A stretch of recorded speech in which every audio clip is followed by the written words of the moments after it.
जय श्री सद्गुरुदेवाय नमः। जय श्री गणपति देवाय नमः।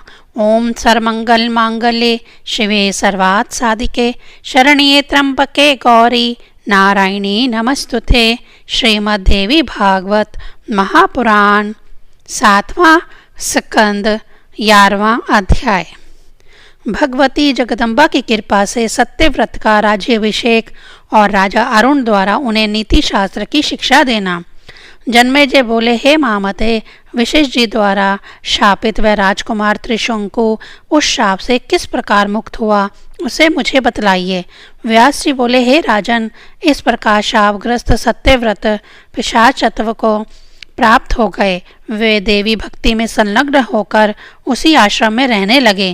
किसी समय राजा सत्यव्रत नवाक्षर मंत्र का जाप समाप्त करके हवन कराने के लिए ब्राह्मणों के पास जाकर भक्ति पूर्वक प्रणाम करके उनसे बोले, हे भूदेवगण, आप लोग मुझ शरणागत की प्रार्थना सुनिए। इस समय आप सभी लोग मेरे यज्ञ में त्रित्वक होने की कृपा कीजिए। आप सब कृपालु तथा वेद वक्ता विप्रगण मेरे कार्य की सिद्धि के लिए जप के दशांश से हवन कर्म संपन्न करा दीजिए। हे ब्रह्मविदों में श्रेष्ठ विप्रगण, मेरा नाम सत्यव्रत है। मैं एक राजकुमार हूँ।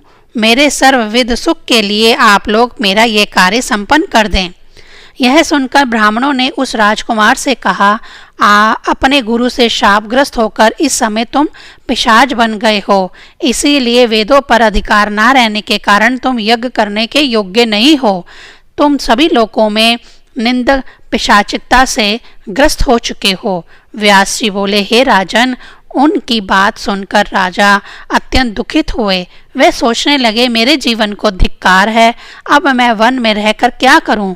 पिता ने मेरा परित्याग कर दिया है। गुरु ने मुझे घोर शाप दे दिया है। राज्य से च्युत हो गया हूं और पिशाचिकता से ग्रस्त हो चुका हूं। तो ऐसी स्थिति में मैं क्या करूं? तत्पश्चात उस राजकुमार ने लकड़ियों से बहुत बड़ी चिता तैयार करके उसमें प्रवेश करने का विचार करते हुए भगवती चंडिका का स्मरण किया। भगवती महामाया का स्मरण करके उसने चिता प्रज्वलित की और स्नान करके उसमें प्रविष्ट होने के लिए दोनों हाथ जोड़कर चिता के सामने खड़ा हो गया। राजकुमार सत्यव्रत मरने हेतु उद्यत है, ऐसा जानकर भगवती जगदम्बिका उनके सामने आकाश में प्रत्यक्ष स्थित हो गई। हे महाराज, सिंह पर आरूढ़ वे देवी राजकुमार को दर्शन प्रदान करके मेघ के समान गंभीर वाणी में उनसे कहने लगी। देवी बोली, हे साधो, आप यह दुष्प्रयास क्यों कर रहे हैं? इस तरह अग्नि में देह त्याग मत कीजिए। हे महाभाग, आप स्वस्थ चित हो जाइए। आपके वृद्ध पिता आपको राज्य सौंपकर तपस्या के लिए वन में जाने वाले हैं। हे वीर, शोक का त्याग कीजिए। हे राजन, आपके पिता के मंत्रीगण आपको ले जाने के लिए परसों आएंगे।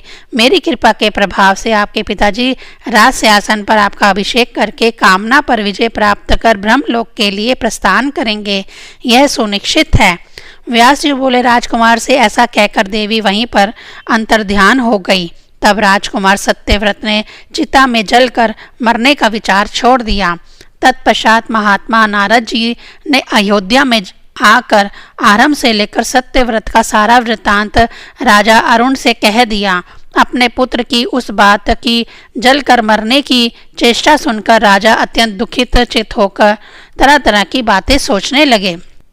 पुत्र के शोक में निमग्न धर्मात्मा राजा अरुण ने मंत्रियों से कहा, आप लोग मेरे पुत्र के द्वारा की गई अत्यंत भीषण चेष्टा के विषय में जान गए हैं। मैंने अपने बुद्धिमान पुत्र सत्यव्रत का वन में त्याग कर दिया था। परमार्थ का ज्ञान रखने वाला वह पुत्र यद्यपि राज्य का अधिकारी था, फिर भी मेरी आज्ञा से वह तत्काल वन चला गया। मेरा वह क्षमाशील पुत्र धनहीन होकर अभी उसी वन में देवी की उपासना में रत होकर रह रहा है। विशेष जी ने उसे शाप दे दिया है और पिशाच तुल्य बना दिया है। दुख से संतप्त वह सत्यव्रत आज अग्नि में प्रवेश करने को तत्पर हो गया था, किंतु भगवती ने उसे ऐसा करने के लिए मना कर दिया। इस समय वह वहीं पर स्थित है। अतः आप लोग शीघ्र जाइए और मेरे उस महाबली ज्येष्ठ पुत्र को अपने वचनों से आश्वासन देकर तुरंत ले आइए। प्रजा पालन करने में समर्थ अपने औरस पुत्र का राज्य अभिषेक करके मैं शांत होकर वन में चला जाऊंगा। अब मैंने तपस्या के लिए निश्चय कर लिया है। ऐसा कहकर पुत्र प्रेम में प्रवृत्त मन वाले राजा अरुण ने सत्यव्रत को लाने के लिए अपने सभी मंत्रियों को वहां भेज दिया। वन में जाकर वे मंत्री महात्मा राजकुमार सत्यव्रत को आश्वासन देकर उन्हें सम्मान पूर्वक अयोध्या ले आए।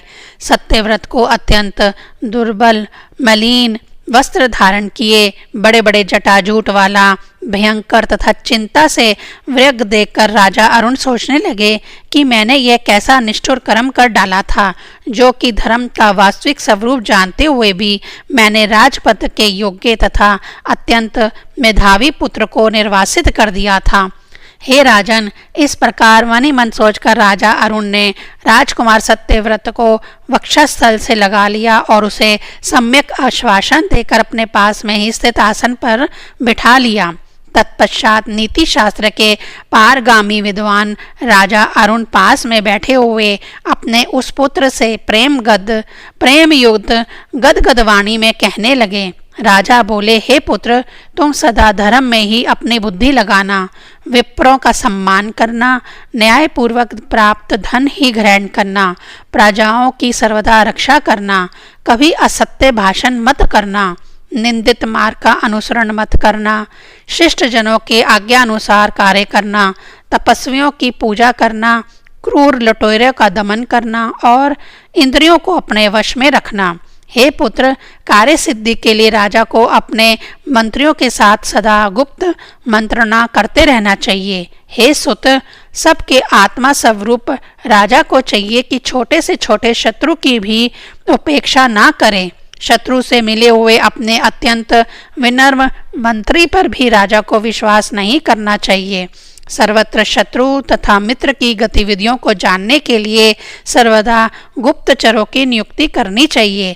धर्म में सदा बुद्धि लगाए रखनी चाहिए और प्रतिदिन दान करते रहना चाहिए। नीरस संभाषण नहीं करना चाहिए। दुष्टों की संगति का त्याग कर देना चाहिए। विविध यज्ञ अनुष्ठान करते रहना चाहिए और महर्षियों की सदा पूजा करनी चाहिए। स्त्रियां, निपुंसक तथा धूर्त प्रयाण व्यक्तियों पर कभी भी विश्वास नहीं करना चाहिए और आखेट के प्रति अत्यंत आदर बुद्धि कभी नहीं रखनी चाहिए। धूर्त, मदिरा, अश्लील संगीत तथा वेश्याओं से स्वयं बचना चाहिए और अपनी प्रजाओं को भी इनसे बचाना चाहिए। ब्रह्म मुहूर्त में शयन से सदा निश्चय ही उठ जाना चाहिए। तत्पश्चात दीक्षित मनुष्य को स्नान आदि सभी नित्य कर्म नियमों से निवृत्त होकर भली भांति भक्ति पूर्वक पराशक्ति जगदम्बा की पूजा करनी चाहिए। हे पुत्र, पराशक्ति जगदम्बा के चरणों की पूजा ही इस जन्म की सफलता है।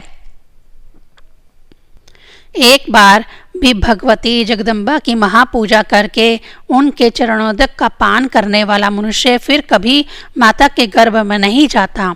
यह सर्वथा निश्चित है। सारा जगत दृश्य है और महादेवी दृष्टा तथा साक्षी हैं। इस प्रकार की भावना से युक्त होकर सदा भय मुक्त चित्त से रहना चाहिए। हे पुत्र, तुम प्रतिदिन नित्य नियम का पालन करके सभा में जाना और द्विजों को बुलाकर उनसे धर्मशास्त्र संबंधी निर्णय पूछना। वेद वेदांत के पारगामी आदरणीय विद्वानों की विधिवत पूजा करके सुयोग्य पात्रों को गो, भूमि तथा सुवर्ण आदि का सदा दान करना। तुम कभी भी किसी मूर्ख ब्राह्मण को पूजा मत करना और मूर्ख व्यक्ति को कभी भी भोजन से अधिक कुछ मत देना। हे पुत्र, तुम किसी भी परिस्थिति में लोभवश धर्म का उल्लंघन मत करना। इसके अतिरिक्त तुम्हें कभी भी विप्रों का अपमान नहीं करना चाहिए। पृथ्वी के देवता स्वरूप ब्राह्मणों का प्रयत्न पूर्वक सम्मान करना चाहिए। क्षत्रियों के एकमात्र आधार ब्राह्मण ही हैं, इसमें संदेह नहीं है। जल से अग्नि की, ब्राह्मण से क्षत्रिय की और पत्थर से लोहे की उत्पत्ति हुई है। उनका सर्वतगामी तेज अपनी ही योनि में शांत होता है। अतः ऐश्वर्य की इच्छा रखने वाले राजा को विशेष रूप से विनम्रता पूर्वक दान के द्वारा ब्राह्मणों का सत्कार करना चाहिए। राजा को चाहिए कि वह धर्म शास्त्र के अनुसार दंड नीति का पालन करे और न्याय से उपार्जित धन का निरंतर संग्रह करे। 11वां अध्याय समाप्त। 12वां अध्याय। राजा सत्यव्रत को महर्षि वशिष्ठ का शाप तथा युवराज हरिश्चंद्र का राजा बनना। व्यास जी बोले, हे महाराज जन्मेजय, इस प्रकार पिता के समझाने पर राजकुमार त्रिशंकु ने हाथ जोड़कर प्रेम पूर्वक गदगद वाणी में पिता से कहा, मैं वैसा ही करूँगा। तत्पश्चात महाराजा अरुण ने वेद शास्त्र के पारगामी विद्वान तथा मंत्र वक्ता ब्राह्मणों को बुलाकर अभिषेक की सारी सामग्रियां तुरंत एकत्रित कराईं और संपूर्ण तीर्थों का जल मंगाकर तथा सभी मंत्रियों, सामंतों तथा नरेशों को बुलाकर शुभ दिन और उस राजकुमार को विधि पूर्वक श्रेष्ठ राज्य आसन पर आसीन कर दिया।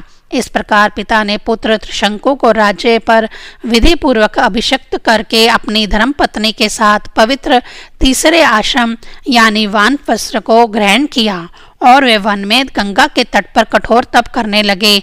आयु समाप्त हो जाने पर वे स्वर्ग को चले गए। वहां वे देवताओं के द्वारा भी पूजित हुए और इंद्र के समीप स्थित रहते हुए सदा सूर्य की भांति सुशोभित होने लगे। राजा जन्मेजय बोले, हे व्यास जी, आप पूज्यवर ने कथा के प्रसंग में अभी भी बताया कि गुरुदेव वशिष्ठ ने पयास्विनी गो का वध कर देने के कारण राजकुमार सत्यव्रत को कुपित होकर शाप दे दिया और वह पिशाच तत्व को प्राप्त हो गया। हे प्रभु, तदंतर पिशाचिकता से उसका कैसा उद्धार हुआ, इस विषय में मुझे संशय हो रहा है। शापग्रस्त मनुष्य सिंहासन के योग्य नहीं होता। सत्यव्रत के दूसरे किस कर्म के प्रभाव से मुनि वशिष्ठ ने उसे अपने शाप से मुक्त कर दिया? हे विप्रश्र, शाप से मुक्ति का कारण बतलाइए और मुझे यह भी बतलाइए कि वैसे निंदक आकृति वाले पुत्र को उसके पिता राजा अरुण ने अपने घर वापस क्यों बुला लिया? व्यास जी बोले, हे राजन, मुनि वशिष्ठ के द्वारा शापित वैर सत्यव्रत तत्काल पैशाचिकता को प्राप्त हो गया। इसके फल स्वरूप वह करूप, दुर्ऋषि तथा सभी प्राणियों के लिए भयंकर हो गया। किंतु हे राजन, जब उसने सत्यव्रत ने भक्ति पूर्वक भगवती की उपासना की, तब भगवती ने प्रसन्न होकर क्षण भर में उसे दिव्य शरीर वाला बना दिया। भगवती की कृपा रूपी अमृत से उसकी पैशाचिकता समाप्त हो गई और उसका पाप विनष्ट हो गया। अब वह पाप रहित तथा अति तेजस्वी हो गया। भगवती की कृपा से वशिष्ठ जी भी प्रसन्नचित्त हो गए और उसके पिता अरुण भी प्रेम से परिपूर्ण हो गए। पिता के मृत हो जाने पर धर्मात्मा राजा सत्यव्रत राज्य पर सम्यक शासन करने लगा। वह अनेक प्रकार के यज्ञों द्वारा देवेश्वरी सनातनी भगवती की उपासना में तत्पर रहने लगा। उस त्रिशंकु सत्यव्रत के पुत्र हरिश्चंद्र हुए, जो शास्त्रोक्त शुभ लक्षणों से संपन्न तथा परम सुंदर स्वरूप वाले थे। कुछ समय के बाद राजा त्रिशंकु ने अपने पुत्र हरिश्चंद्र को युवराज बनाकर मानव शरीर से ही स्वर्ग सुख भोगने का निश्चय किया। तब राजा त्रिशंकु वशिष्ठ के आश्रम में गए और उन्हें विधिवत प्रणाम करके हाथ जोड़कर प्रसन्नता पूर्वक उनसे यह वचन कहने लगे। राजा बोले, हे ब्रह्मपुत्र, हे महाभाग, हे सर्व मंत्र विशारद, हे तापस, आप प्रसन्नता पूर्वक मेरी प्रार्थना सुनने की कृपा कीजिए। अब स्वर्ग लोक का सुख भोगने की इच्छा मेरे मन में उत्पन्न हुई है। अप्सराओं के साथ रहने, नंदक वन में क्रीड़ा करने तथा देव गंधर्वों का मधुर गीत सुनने आदि दिव्य भोगों को मैं इस मानव शरीर से भोगना चाहता हूँ। हे महामुने, आप शीघ्र ही मुझसे ऐसा यज्ञ संपन्न कराइए जिससे मैं इसी मानव शरीर से स्वर्ग लोक में निवास कर सकूं। हे मुनि श्रेष्ठ, आप सर्व समर्थ हैं, अतः मेरा यह कार्य अब पूर्ण कर दीजिए। यज्ञ संपन्न करा के मुझे अत्यंत दुर्लभ देवलोक की प्राप्ति करा दीजिए। वशिष्ठ जी बोले, हे राजन, मानव शरीर से स्वर्गलोक में निवास करना अत्यंत दुर्लभ है। मरने के पश्चात ही पुण्य कर्म के प्रभाव से स्वर्ग की सुनिश्चित प्राप्ति कही गई है। अतः हे सर्वज्ञ, तुम्हारे इस दुर्लभ मनोहर को पूर्ण करने में मैं डर रहा हूँ। जीवित प्राणी के लिए अप्सराओं के साथ निवास दुर्लभ है।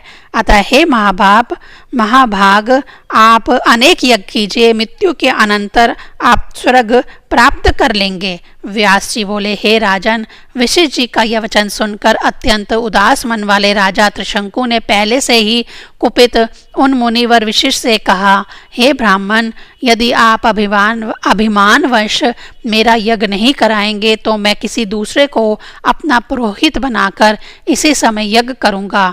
उनका यह वचन सुनते ही वशिष्ठ जी ने क्रोधित होकर राजा को शाप दे दिया, हे दुर्बुद्धि, चंडाल हो जाओ, इसी शरीर से तुम अभी नीच योनि को प्राप्त हो जाओ। स्वर्ग को नष्ट करने वाले तथा सुरभि के वध के दोष से युक्त हे पापिष्ट, विप्र की भार्या का हरण करने वाले तथा धर्म मार्ग को दूषित करने वाले हे पापी, मरने के बाद भी तुम किसी प्रकार स्वर्ग नहीं प्राप्त कर सकते।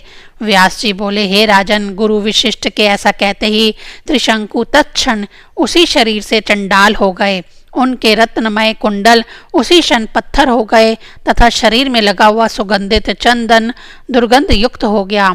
उसके शरीर पर धारण किए हुए दिव्य पीतांबर कृष्ण वर्ण के हो गए। महात्मा विशिष्ट के शाप से उसका शरीर गजवर्ण जैसा धूमिल हो गया। हे राजन, भगवती के उपासक मुनि विशिष्ट के रोष के कारण ही त्रिशंकु को यह फल प्राप्त हुआ। इसीलिए भगवती जगदम्बिका के भक्त का कभी भी अपमान नहीं करना चाहिए। मुनि श्रेष्ठ विशिष्ट बड़ी निष्ठा के साथ गायत्री जप में संलग्न रहते थे। हे राजन, उस समय अपना कलंकित शरीर देखकर राजा त्रिशंकु अत्यंत दुखित हुए। इस प्रकार दीन दशा को प्राप्त वे राजा घर नहीं गए, अपितु जंगल की ओर चले गए। शोक संतप्त वे त्रिशंकु दुखित होकर सोचने लगे, अब मैं क्या करूं और कहाँ जाऊं? मेरा शरीर तो अत्यंत निंदित हो गया। मुझे ऐसा कोई उपाय नहीं सूझ रहा है जिससे मेरा दुख दूर हो सके। यदि मैं आज घर जाता हूँ तो मुझे इस स्वरूप को देखकर पुत्र को महान पीड़ा होगी और भार्या भी मुझ चंडाल के सा रूप में देखकर स्वीकार नहीं करेगी। इस प्रकार के चंडाल रूप वाले मुझ निंदक को देखकर मेरे मंत्रीगण तथा जाति वाले भी आदर नहीं करेंगे और भाई बंधु भी संग में नहीं रहेंगे। इस प्रकार सभी लोगों को द्वारा परित्याग किए जाने वाले मेरे लिए तो जीने की अपेक्षा मर जाना ही अच्छा है। अतः अब मैं विष खाकर जलाशय में कूदकर या गले में फांसी लगाकर देह त्याग कर दूं अथवा विधिवत प्रज्वलित अग्नि में अपने देह को जला डालूं या फिर अनशन करके अपने कलंकित प्राणों का त्याग कर दूं। ऐसा विचार आते ही उन्होंने पुनः सोचा, आत्महत्या करने से मुझे निश्चय ही जन्म जन्मांतरों में पुनः चंडाल होना पड़ेगा और आत्महत्या दोष के परिणाम स्वरूप मैं शाप से कभी मुक्त नहीं हो सकूंगा। ऐसा सोचने के बाद राजा ने अपने मन में पुनः विचार किया कि इस समय मुझे किसी भी स्थिति में आत्महत्या नहीं करनी चाहिए, अपितु वन में रहकर मुझे अपने द्वारा किए गए कर्म का फल इसी शरीर से भोग लेना चाहिए, क्योंकि इससे इस कुकर्म का फल सर्वथा समाप्त हो जाएगा। भोग से ही प्रारब्ध कर्मों का क्षय होता है, अन्यथा इनका क्षय नहीं होता। इसीलिए अब यहीं पर तीर्थों का सेवन, भगवती जगदम्बिका का सिमरन तथा साधु जनों की सेवा करते हुए मुझे अपने द्वारा किए गए शुभ तथा अशुभ कर्मों का फल भोग लेना चाहिए। इस प्रकार वन में रहते हुए मैं अपने कर्मों का क्षय अवश्य ही करूँगा। साथ ही संभव है कि भाग्यवश किसी साधु जन से मिलने का भी कभी अवसर प्राप्त हो जाए। मन में ऐसा सोचकर राजा त्रिशंकु अपना नगर छोड़कर गंगा के तट पर चले गए और अत्यधिक चिंतित रहते हुए वहीं पर रहने लगे। उसी समय पिता के शाप का कारण जानकर राजा हरिश्चंद्र अत्यंत दुखित हुए और उन्होंने अपने मंत्रियों के पास त्रिशंकु के पास भेजा। मंत्रीगण वहां शीघ्र पहुंचकर बार बार दीर्घ श्वास ले रहे चंडाल की आकृति वाले राजा त्रिशंकु को प्रणाम करके विनम्रता पूर्वक उनसे बोले, हे राजन, आपके पुत्र हरिश्चंद्र की आज्ञा से यहाँ आए हुए हम लोगों को आप मंत्री समझिए। हे महाराज, आपके पुत्र युवराज हरिश्चंद्र ने हमसे जो कहा है उसे आप सुनिए। आप लोग मेरे पिता राजा त्रिशंकु को सम्मान पूर्वक यहाँ ले आइए। अतः हे राजन, अब आप सारी चिंता छोड़कर अपने राज्य वापस लौट चलिए। वहाँ सभी मंत्रीगण तथा प्रजाजन आपकी सेवा करेंगे। हम लोग भी गुरु विशिष्ट को प्रसन्न करेंगे, जिससे वे आपके ऊपर दया करें। प्रसन्न हो जाने पर वे महान तेजस्वी आपका कष्ट अवश्य दूर कर देंगे। हे राजन, इस प्रकार आपके पुत्र ने बहुत प्रकार से कहा है, अतः अब शीघ्रता पूर्वक अपने घर लौट चलने की कृपा कीजिए। व्यास जी बोले, हे जन्मेजय, उनकी बात सुनकर चंडाल की आकृति वाले राजा त्रिशंकु ने अपने घर चलने का कोई विचार मन में नहीं किया। उस समय राजा ने उनसे कहा, हे सचिवगण, आप लोग नगर को लौट जाइए और हे महाभाग, वहां जाकर हरिश्चंद्र से मेरे शब्दों को शब्दों में कह दीजिए, हे पुत्र, मैं नहीं आऊँगा। तुम अनेक विधि यज्ञों के द्वारा ब्राह्मणों का सम्मान करते हुए तथा देवताओं की पूजा करते हुए सदा सावधान होकर राज्य करो। हे सचिवगण, महात्माओं के द्वारा सर्वथा निंदित इस चंडाल वेश में अब मैं अयोध्या नहीं जाऊंगा। आप सभी लोग यहाँ से शीघ्र लौट जाइए। वहाँ जाकर मेरे महाबली पुत्र हरिश्चंद्र को सिंहासन पर बिठाकर आप लोग मेरी आज्ञा से राज्य के समस्त कार्य कीजिए। इस प्रकार त्रिशंकु के उपदेश देने पर सभी मंत्री अत्यधिक दुखित होकर रोने लगे और उन्हें प्रणाम करके वानप्रस्थ आश्रम में जीवन व्यतीत करने वाले उन राजा त्रिशंकु के पास से लौट आए। अयोध्या में आकर उन मंत्रियों ने शुभ दिन में हरिश्चंद्र के मस्तक पर विधि पूर्वक अभिषेक किया। राजा त्रिशंकु की आज्ञा से मंत्रियों के द्वारा राज्य अभिषिक्त होकर तेजस्वी तथा धर्मपरायण हरिश्चंद्र अपने पिता का निरंतर सिमरन करते हुए राज्य करने लगे। 12वां अध्याय समाप्त। ओम ऐं ह्रीं क्लीं चामुंडाय विच्चे।